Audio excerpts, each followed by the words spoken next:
Well, I am sitting here with Bradford Ferguson, who decided that he would completely and totally rewrite my script today. I was ready to go with this show. I had plenty to cover, Bradford, but then Sorry. you said you did a thing, and so I went and saw what you did, and I guess we're going to spend most of this hour talking about the thing you did. Um, so you were on Spaces, and Yeah, you it's on a Spaces on X. Yeah. on X, yeah, and what's the name of that Spaces? It's Yaman Tazdavar's Tesla Live.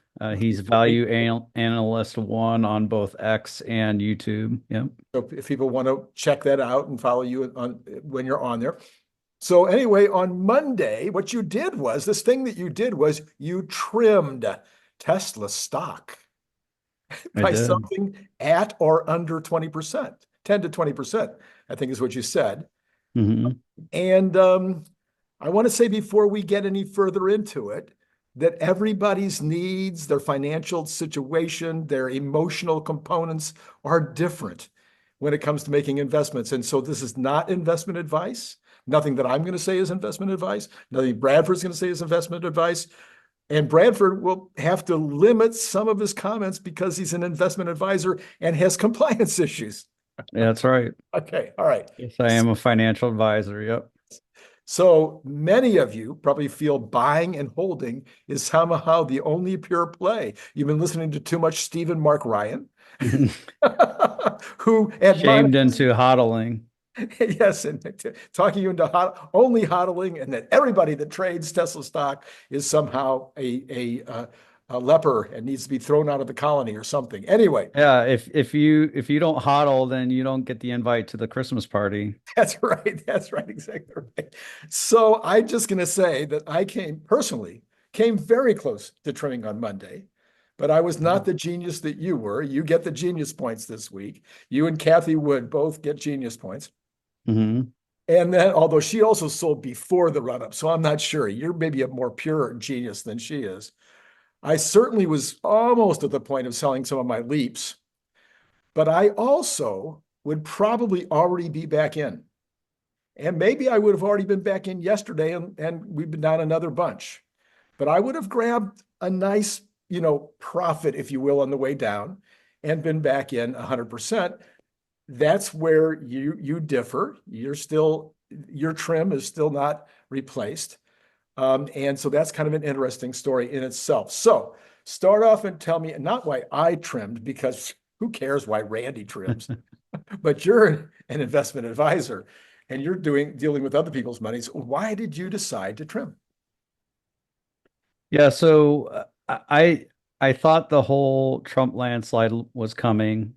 So we faced a choice when Tesla had their big run up after earnings, and I thought that was such a great fundamental shocker on the margins and the earnings side that the stock was going to run for a few days after earnings, and it ran until Monday morning. It hit 273.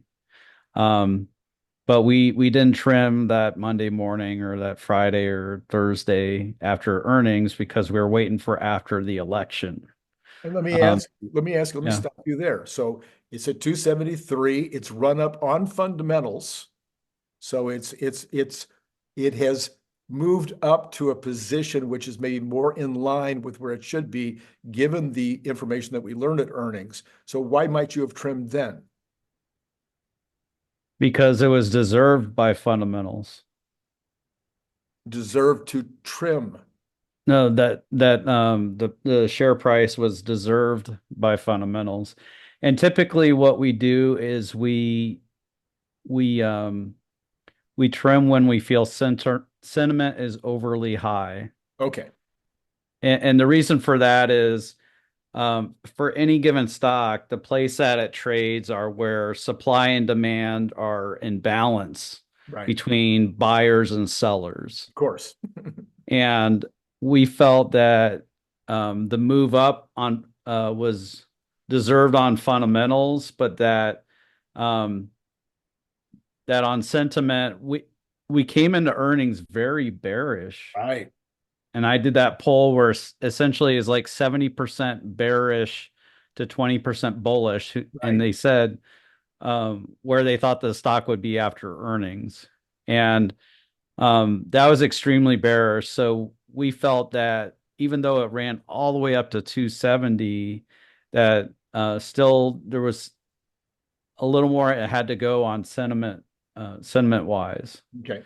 So we were waiting for after the election, and the election response in the stock was just unbelievable. Well, and you predicted on my show, in fact, that it would be a landslide for Trump. So you're right on that. You get that one too.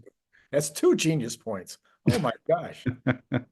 I don't get everything right. I do have some bad picks. Pretty soon you're gonna be Past performance is no guarantee of future returns. you're gonna be competing with Brian Wong here soon for the genius on this channel. You mentioned a good problem, which we'll come back to, is like after you trim, buying back is very difficult to do that well. And there's some temptations along the way. So yeah, we could tell that the response in the stock, we felt like it was a high probability each day that it was going to keep going. So it seemed to hit these levels. So like once it hit 300, it was likely it was going to go to test 310. And it basically like hit this wall where it's butting up against 300. And so like once it got to 300 is like that, but then it just bust through. Right. And then there were some people that stepped up and sold at 310. Every buyer there's a seller. So even though the stock's going up, I mean someone's selling. So it's not like there are unequal buyers to sellers. But then the sellers at 310 fell away, and then we went to 320. I think I'm talking about last Friday. No.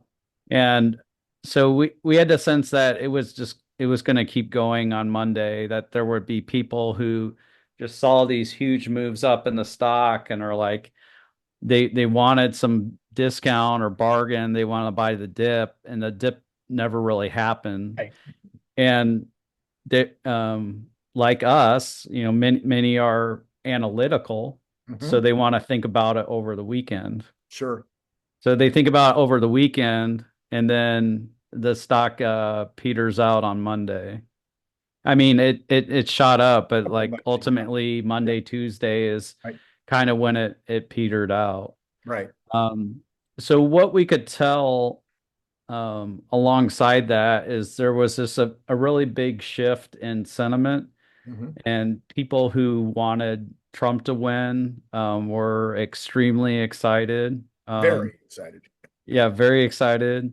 And people were really like Tesla investors were generally excited that Elon has this position, this relationship with Trump, where they feel maybe Tesla might get a bone in legislatively, or just how America will support their greatest innovator of the day. Yes. But also Elon might find out about what Trump's plans are, what he plans to do with China tariffs, and what he plans to do with Mexico. That'd be important for Tesla to know. So a portion of the move up after the election was deserved, but we could tell how people were talking about it. People went into this FOMO mode, where there were people saying kind of tribalistically, you have to hodl. You're going to regret it if you ever sold a share. And this is after, Tesla went from essentially maybe 250 before the election to 340 and 350. So what we could hear this from multiple voices and how they were talking about Tesla and Tesla stock. So we felt that the sentiment became overdone and subsequently trimmed back for a vast majority of our clients. Our client base is most of our client base is diversified, Mhm. but many still own some Tesla stock. But we also have a small but growing portion of our client base that's rebellionaires. So these are people who typically have $1 million or more in Tesla and have a concentrated position. Right. And for those folks, we do three things. I'll be very brief. We do cover calls. Mhm. We don't do them every week. So we didn't do it the election week because what we Yeah. thought was going to happen. Right. We also didn't do it earnings week. And there was that big pop. So, choosing not to do it can be as important as choosing when. We do trimming and adding. So we're talking about the second one today. Right. Right. And the third thing we do is add some other companies like small slivers. So people we work with, they want to be all in. They don't want to sell their Tesla stock. So when I say small slivers, I mean we're not bullying people into selling half or more of their Tesla to work with them. Right. Right. Right. So we sold for diversified clients. We also sold for rebellionaires. If rebellionaires had leaps or margin, we close that out. We also talk with people before the trim to get their permission to trim. So we got that in advance. So we actually asked for their permission like a couple weeks prior because we sensed what was going to happen with the election. So everything just lined up. Matt and I are just very thankful for the insight. A lot of the insights from X and people help surface that information. So even viewers of your show that are liking tweets, that helps the correct information get seen. Yeah. All right. So now, and again, I kind of agree with you, and I'm not a trader anymore. I did that for a year, and it was a lot of fun, but it was a little too exciting for me. So if I trade, it's like what, every 3 months or 4 months, there might be a situational, Yeah. And as I've mentioned to my viewers earlier this week, I did convince my wife that we should move money out of our safe investments into our more risky investment portfolio. But it takes a week because it goes by mail. Are you ready for that? So anyway, so we are adding to our Tesla position. We'd already made that decision on Monday, but now I'm starting to look like a genius if it'll stay this low for a couple of days. But it won't matter, probably. I will probably jump in whenever the check arrives. I'll probably jump in roughly wherever it is, unless I see something really significant. So I want to add something. Sure, go ahead. Us doing this, even for our clients, we don't have to publicize it, but even for our clients comes at considerable risk. But for us to publicize this is extremely risky for us. Sure. Matt and I have been involved with the Tesla community for over 5 years now on X, sharing our research and all that. So, if we're wrong, that looks really bad. Yeah, we've seen a couple of other investment advisors who've been really wrong. And it certainly hasn't helped them, at least in the eyes of the community. But I think they were, at least one of those people was wrong for emotional reasons, and maybe more than one. And I think you said even on Spaces that you're maybe a slightly more emotional than Matt, and Matt is your balance. Would that be fair? Yeah, Matt does help balance me out for sure. For us to be in the right mental space to do this, I think is I'm just very thankful for. Yeah. So when I was day trading, and again, you've probably heard me say it, I was very successful in day trading. I think I did 33 times my initial investment for that year. I had a philosophy, and I'm just wondering if this is anything like a philosophy you guys do, which is I try to look at the stock, even a stock like Tesla, if I'm going to make a decision to buy or sell on that day, if this is the first day I ever traded it, would I think it was a good buy?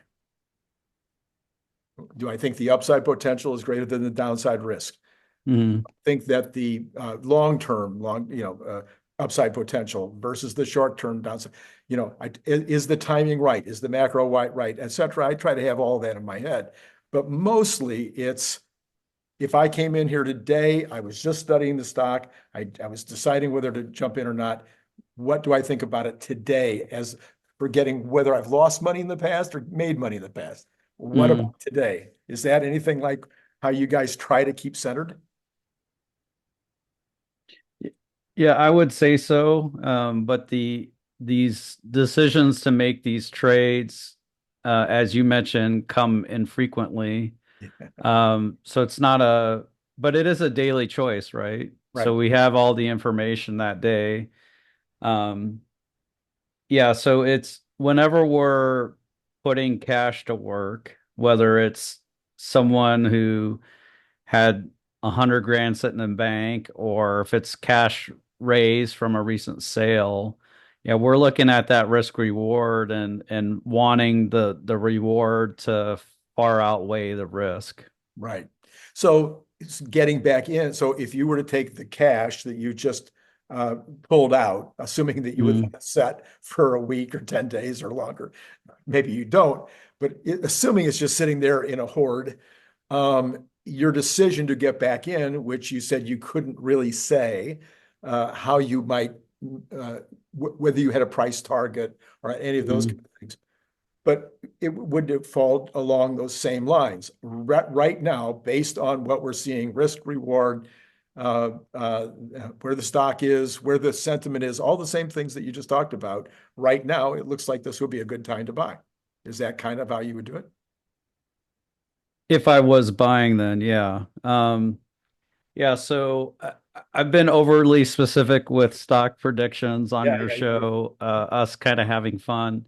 And yeah, I would say right now the price action isn't great. And I think the sentiment is still on the positive side. We Mm, had the news break today that Trump is going to take away the $7,500 tax credit, right, allegedly, right. according to Reuters, who does get things wrong. Um, so, but they were right about the compact hatchback maybe getting canceled. And that's when I think Elon responded to them when he announced robotaxi, shortly after. Um, Yeah, so I think the price action's pretty negative, and we're negative again post market, so after hours. Mhm, mhm. Um, certainly there's going to be some people who want to buy at 300 a share, but they might have plowed some money in at 325 or higher. Right, Matt right. and I are just getting used to saying 300 I know, I three know. before the rest of the share price. All right. So the other thing I want to get in with you is something that just continues to boggle my mind. And I think that this is the perfect setting to do this because you went on to say that you have, and this is all you talked about on the spaces. So there may be way more to this analysis than you said on spaces. Mhm. You basically put Tesla into three baskets: the existing business, the cars, energy, wherever they are on mega, what do you call it, charging stations, et cetera. You've got this Mhm. basket right here. I think you said that basket you consider to be the real present value at around 380. Yeah, we calculated that January of last year, Last 2023, year. Okay. So and our almost present value was like 350 to 380, something like that for automobile margins, business with great margins, right. useful FSD where they could charge more and there's more take rate, and the mega pack business doing well. Okay. And that was a year, over almost 2 years ago that Mhm. you made that analysis. Would you just off the top of your head say it's worth as much or more or less than that now? We think the fundamental business is worth less. Worth less. Um, because the margins have come down significantly. We were also pretty conservative in saying that we think Tesla's automobile business will do about 12 million, and that a limiter of that might be batteries. 12 million, Um, 12 million by 2030. by 2030 instead of 20 million or whatever. Yeah. Okay. And that's looking aggressive right now as an assumption. Certainly that could change with autonomous vehicles and all that. Very different. We're leaving that part out. Okay. All right. So somewhere under that number is where you put the automobile business. But then you went on to say something along the lines that the robo-taxi business itself, if it were up and running, would be worth, I forget the number. I'm sorry, I didn't I write think it was conservatively at least 1,100 a share. 1,100 a share. So And that's present value. So let me walk you through. If they opened up, if robotaxi started tomorrow, and they were out there and they were running and they were getting revenue and there was some evidence that there was a real business there that could grow, would you then think that the stock should go up 1,100? no.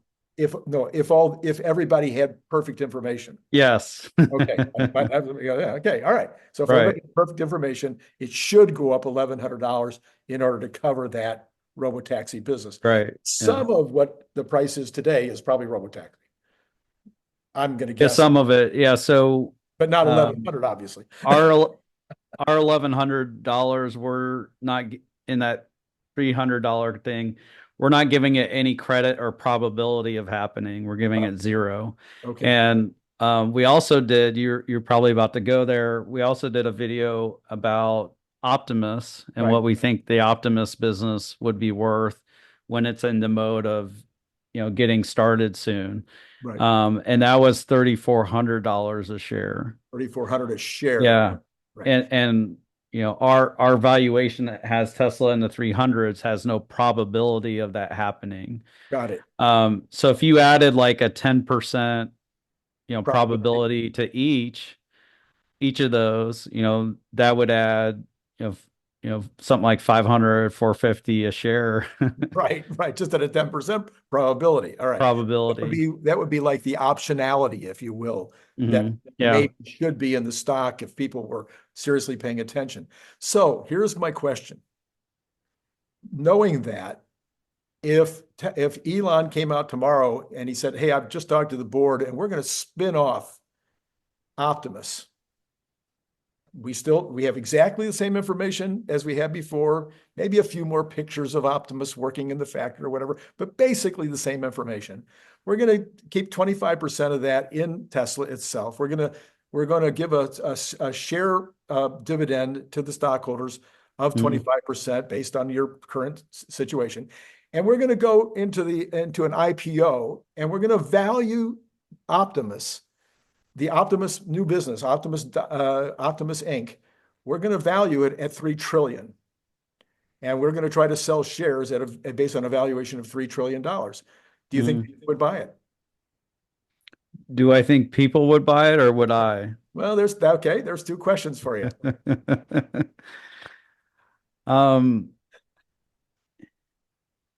I don't think people would buy at that valuation. At $3 trillion. Okay. But we think it's worth, I don't know, 12 trillion today or potentially or something like that. Right. So 10% of that would only be 1.2 trillion. But do you think the odds of it happening is only 10%? No, I think that the market valuing that at 3 trillion, I don't think would happen. Okay, so let me back up to about 3 years ago. Rivian did their IPO and it was valued at $1 trillion. Really? No, it wasn't. I'm sorry, 100 billion. 100 billion. Okay. I'm sorry, 100 billion. You're right.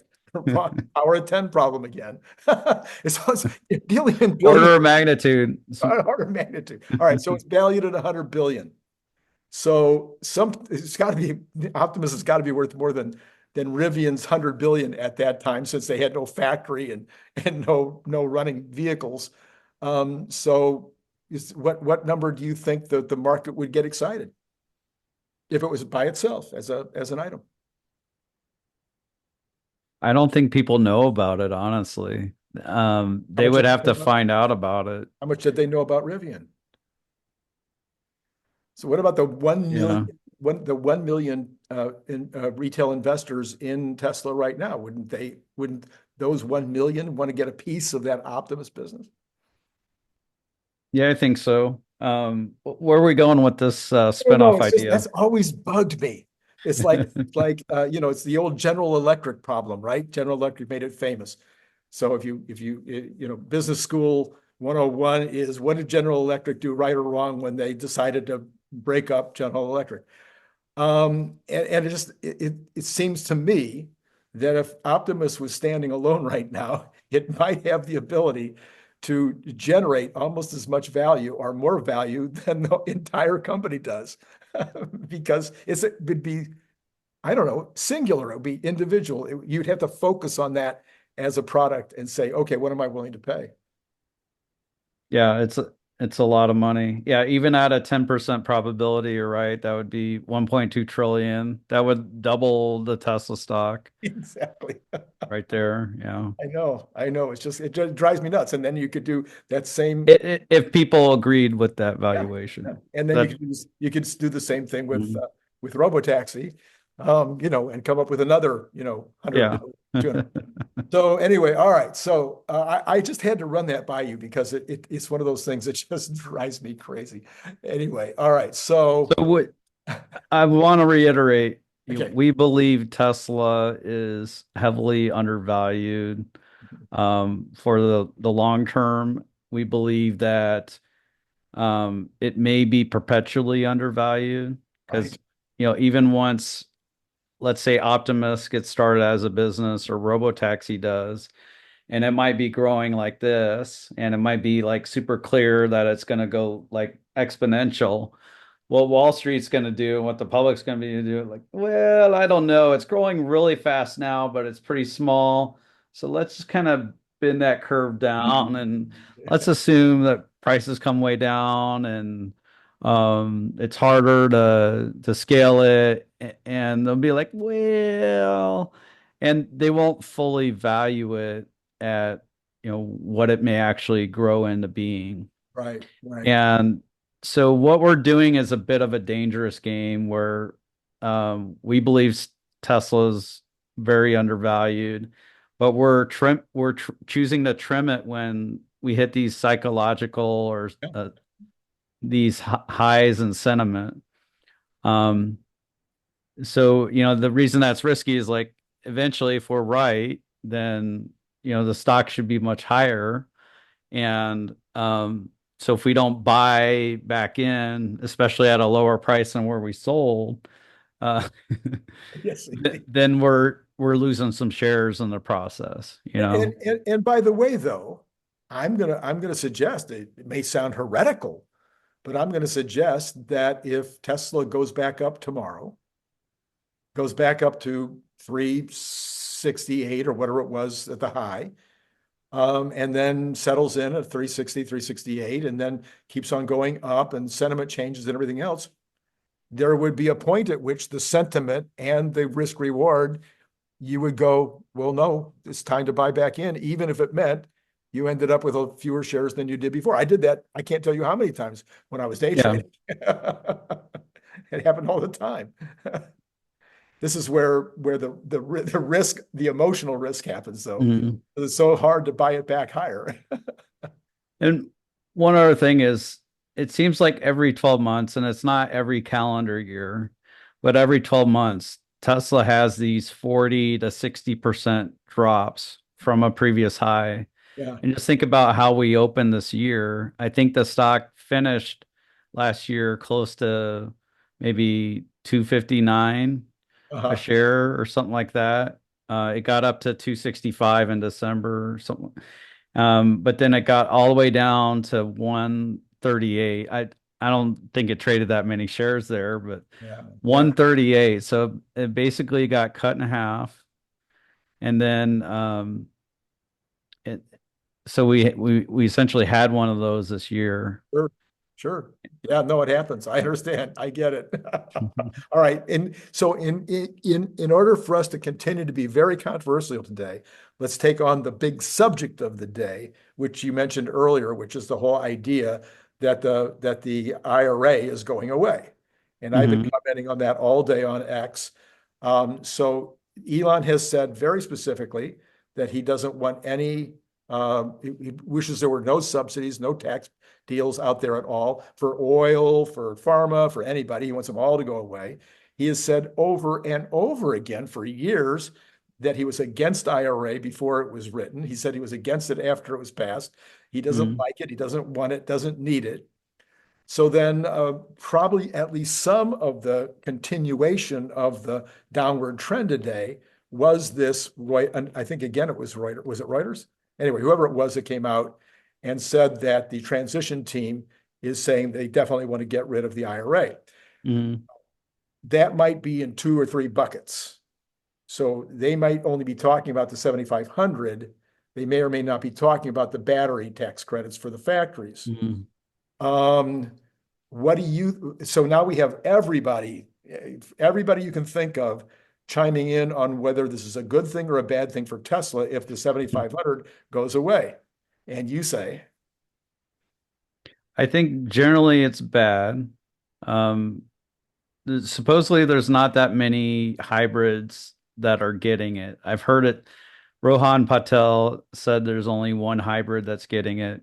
My big concern with what's gone on this year where Tesla sales have been flat is there's a lot of confusion between consumers between full battery electric vehicles and hybrids. Um, so I think generally it would hurt Tesla. Um, but I think it's gonna not be relevant in the future. So, yeah, Tesla may need to lower their prices or cut back on production, um, if there was no longer the $7,500 tax credit. if it happened tomorrow. Yeah, So, if it happened. so realistically, they don't take office until January 20th. It is Yeah. not going to be the first thing they're going to do. Congress is going to fight. This is not a slam dunk. This will Hmm. be a huge fight. Moreover, I think Elon is going to want to package it that some oil subsidies go away at the same time, Yeah. which will make it an even bigger fight. So the thing doesn't even get passed until June. Then you don't cut it off on June 30th. You give Hmm. it another quarter or maybe the end of the year. And to your point, why do you think that it eventually won't matter? Because of robotaxi. Exactly. And even Uh, FSD complete or FSD yeah. unsupervised. FSD complete, robotaxi, eventually Tesla bot, but I think first people may get excited about robotaxi before they do Optimus. And Um, so people will be buying every single Tesla car that they can possibly get once there is FSD unsupervised and or you can put your car out to get it to make money for you. I don't think there'll be any problem getting the demand up once those two. yeah, I gotta think demand would shift for Teslas even when you have unsupervised FSD because there's a lot of people that do not like driving. Most people don't like driving, but they've also like conditioned themselves to think, I must be in control. I wouldn't let a robot drive for me. Right. But most people don't like driving, especially don't like driving at night and Right. in the rain or at night and in the In the rain. rain. Right. Um, and having my Tesla drive me home at night is just great. Yeah. It's such a relief, and I think when more people know about it, that will change demand for Teslas. Absolutely. People get a few rides in them and it does well. So speaking of getting a few rides in it and doing well, we have another FSD level, I don't know, whatever the whatever the number is now. 12.5.6.3. I can't keep up. Anyway, and you have apparently been out driving around at least a bit in that Mm-hmm. new build, and you said, I found a lot numerous improvements. okay, Um, So there's just a lot of little spots where it would make mistakes. It's doing much better getting on the highway. It has a speed setting now called hurry, so that changes its behavior a bit on highway, and it just does a much better job getting on, which I mean, you're on the on ramp, it detects the on ramp speed as 30 miles an hour, but typically it would at most go 45 Hmm. um, on that on ramp, but the traffic's going by at Right. 65. Right. So if you get on there at 45, that's really bad. So what I notice is it'll easily get up to 45, but then when it starts to notice traffic passing by at a Hmm. high speed, then it'll surpass even that on the new version Wow. of it. I had a huge smile on my face when it was driving me on the highway. Um, it just seems really good, and it's better than the end-to-end highway software that they made for Cybertruck. Oh, okay. All right. Cool. All right. Very nice. You It's still struggling a little bit with roundabouts, so know, uh I'm curious to take it out to downtown Indy and see how it does there. Maybe I'll do that while I'm waiting for version 13. there you go, which is going to be in 2 weeks, right? Yeah. So I'm sorry I left that other subject before I should have, which is, do you think that the battery portion of the IRA might get left alone for reasons of what we call in the law, uh, um, uh, oh, I forgot having taken action in reliance. So it wouldn't be a legal contractual reliance like you would use in a legal case. But these companies, these battery companies, have been building buildings, setting themselves up. Even that, Tesla could claim that it's been, getting more into the battery business based on the fact that there would be these IRA amounts coming in. Do you think that they will leave the battery portion alone if they do change the 7,500 portion? I think it makes sense for them to do so. Um, and I think my guess would be that Trump would be similarly cold to Chinese battery makers Yes. making directly in the US. Um, some have thought, well, maybe he'll let a CATL build a factory in the US, and my guess would be no. I see. Okay. Um, I but I that would bring manufacturing jobs to the US. Absolutely. I think just on the manufacturing side alone, it makes sense that they would keep the battery portion. For me, it's been about strategic, even as much as I think acting in reliance is important. I think the strategic advantage of doing the batteries in the United States, it goes over and above just a normal thing like, importing bicycles or, importing refrigerators or something. I mean, there's a strategic need, I think, economically and militarily to have a battery capability here in this country. So that would be one reason, at least, I hope they keep it. Yeah. I think it's important for energy infrastructure, and as we move more into solar and wind, which are the lowest cost form of energy, it behooves us to add more battery. So to have battery storage available is important. But So also like getting off of oil yeah, yeah, with all the cars on the road, that's yeah. important too. I don't think Trump cares about getting off of oil, but so I don't think that That's won't. true. I don't think that's good. You're right about that. That doesn't motivate him. No. All right. So I do want to ask you one question on the overall economy. Federal Reserve Chairman Jerome Powell said Thursday that strong U.S. economic growth will allow policymakers to take their time in deciding how far and how fast to lower interest rates. The economy is not sending any signals. He's quoted as saying that we need to be in a hurry to lower rates. The strength we are currently seeing in the economy gives us the ability to approach our decisions carefully. In an upbeat assessment of current conditions, CNBC said that the central bank leader called domestic growth by far the best of any major economy in the world. Specifically, he said the labor market is holding up well despite disappointing job growth in October. And he noted that unemployment rate has been rising, but has flattened out in recent months. And on the question of inflation, he cited progress. It has been broad-based. He says it's at 2 point, where'd he go? 2.3 for the headline number and 2.8 for the core. So do you think, so the markets, the after hours, we've seen the bonds bouncing back up again.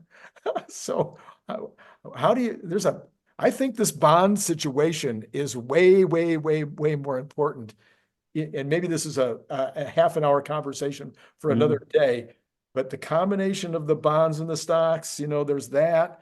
There's now crypto that's involved in this because people are underwriting their crypto with bonds. I mean, there's so much in this. Do you think that the Fed will slow down in their cuts? So Jerome Powell is now acting like a tenured college professor. And when Trump won his election, he said, Trump said, I might get rid of you and like to get rid of you before I even take office or whatever. And Jay Powell said, no, you're not getting rid of me. And now he's acting like they're going to stop lowering rates. And basically like stick it to Trump. But it does seem like things are okay with the economy. Inflation tamed is a good thing, but the problem is inflation is the increase in prices. So prices are still increasing. So they shot up, they were elevated, and because of inflation, and now they've done this, so like they're staying up at this level instead of down here. So it is good that inflation has been tamed, but to be at this high level, I don't think is great. Still holding people back, no doubt about it. So do you've probably been paying some attention at least to the whole Doge commission that's being set up. Yes. And the arguments going back and forth, especially between Larry and I. We have a big fight going as to whether Elon can really cut 2 trillion from the budget, and the budget's only, I think, 6.7. So we're talking about very close to 1/3 of the budget is what he thinks he can take out. That counts Social Security, that counts Medicare, that counts the Army, the Navy, it counts all that stuff. Do you think 2 trillion is possible? I don't, but I wonder if cutting other subsidies that weren't really on the table, that could have a big effect. But if the federal government's only spending 6.7, or is that the deficit or is that the total spend? That's the total spend. I know. I have to ask now. Yeah, I mean the interest alone is 1 trillion of that. Yeah. Yeah, I think it'd be hard for him to cut 2 trillion. I think it'll be hard. Do you think it's possible? That's the difference. And it also won't happen right away. So yeah, maybe most of it's not from payroll, mm-hmm. Because you're going to pay severance to these people allegedly for maybe a year. Yeah. I think 2 years is being generous, so it's probably a negotiating point or something like that. So the federal salaries won't suddenly disappear. When you're paying them severance, it'll keep going. But that'll be a benefit they would get in the out years. I guess the main question is, can they stop getting rid of some departments will help, but moving the real estate might help. I'm doubtful, but I know not to bet against Elon. There you go. Never. Larry's betting against Elon, isn't he? Yeah, I guess so. But you've written a book you've written 3 books on Elon, so Yeah, we two. shouldn't bet against you. But I'm not saying that I know he can cut 2 trillion. I just don't think that he pulled it out of thin air. He didn't mm, just go, oh yeah, 2 trillion. He mm, he had some analysis before he made the statement because that's how he is he does the analysis before he opens his mouth. So if he thinks he can get 2 trillion, where's it going to come from? That's a really good question. I assume it would have to include a major rejiggering of Social Security to where maybe it goes into some kind of an indexed fund instead of in treasuries, as the second President Bush had recommended back in 2000. Maybe it includes a massive overhaul of the medical part of the business because apparently there's a lot of problems there.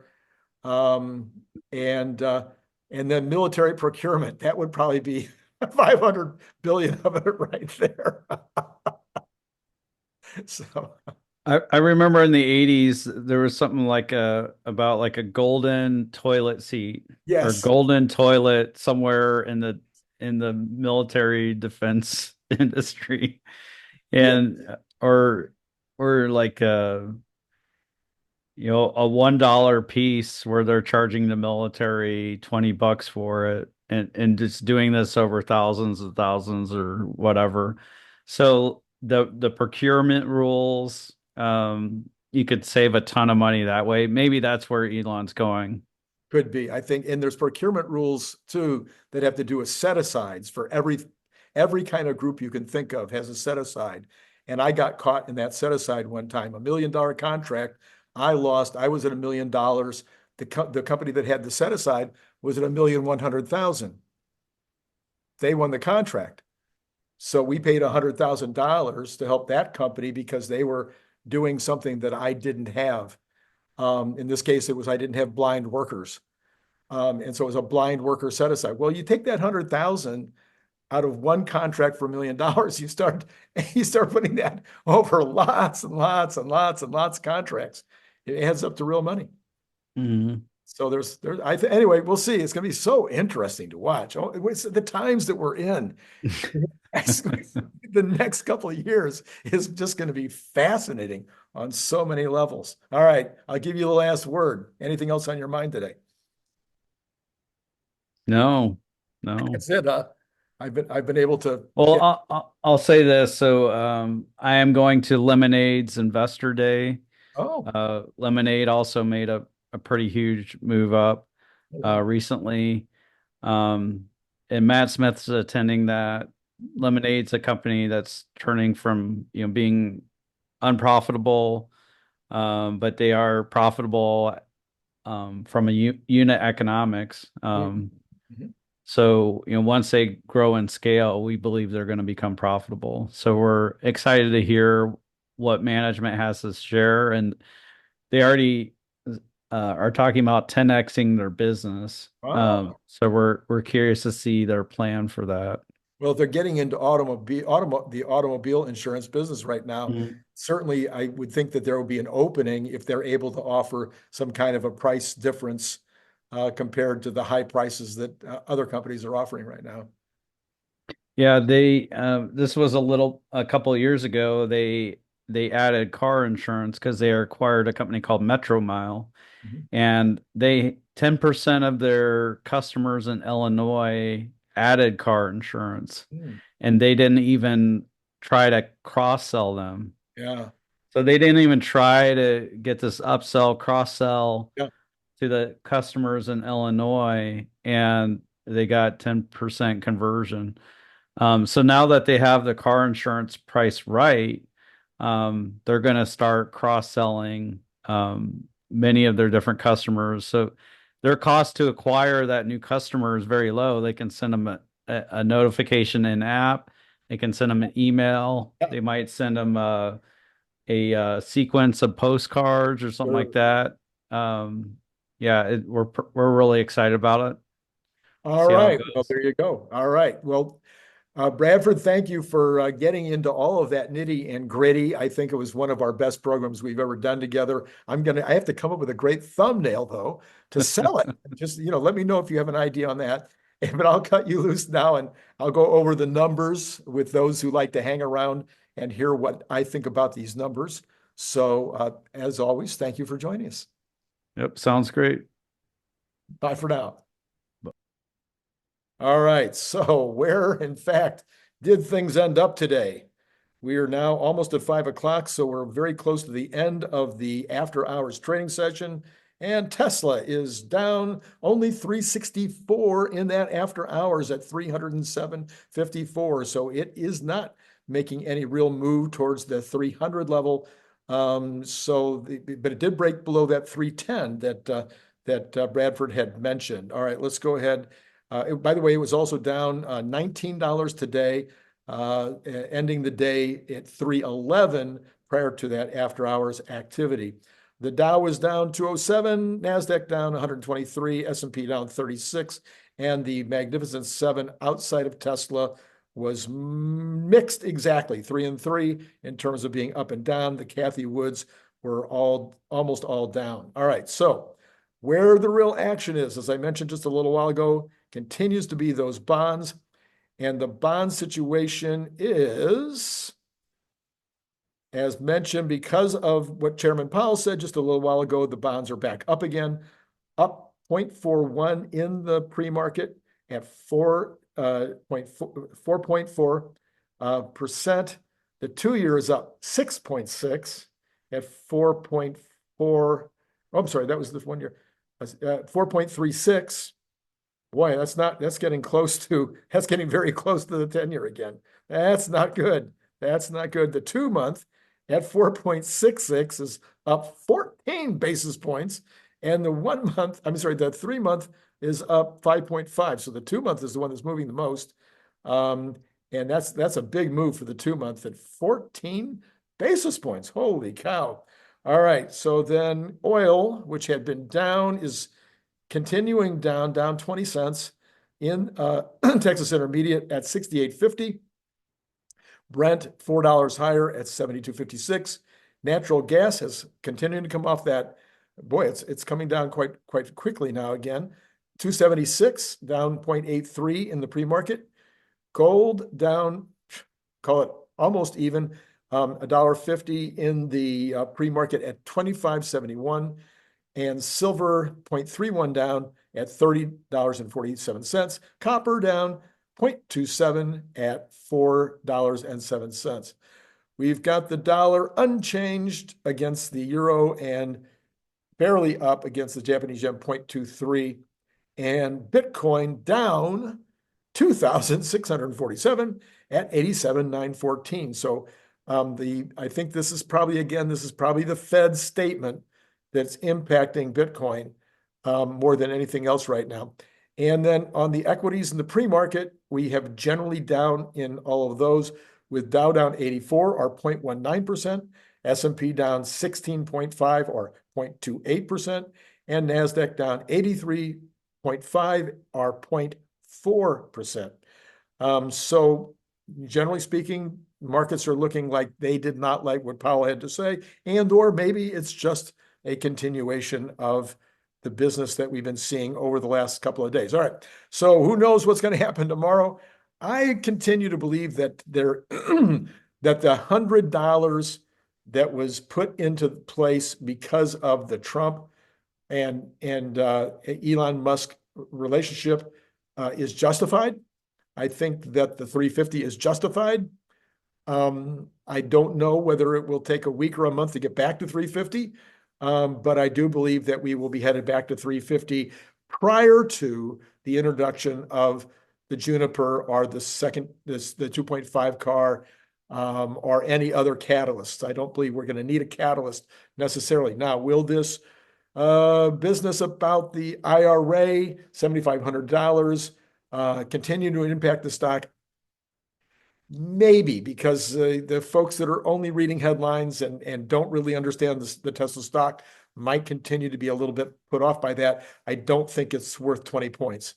or even 10. So anyway, I continue to, I'm kind of a little bit where Bradford was. Maybe there's a stop at 300. Maybe it can't get to 300, and it'll bounce around, but I think we go back to 350 before we see under 300. But what do I know? That's what many of you ask in the comments. Hey, listen, we'll see you in the morning. Oh, by the way, we're continuing with this switcheroo. So tonight, I think it's going to be Cern. I'm going to put Cern Basher up first. I'm going to put AJ up tomorrow night. Cern Basher again Saturday morning. AJ again Saturday at some point, I think noon on that one, because on Saturdays, I'm not going to do the late one. I'll do it in the middle of the day. We'll see how that all works out. Maybe I'll go back to doing it the other way, but that's what's coming up.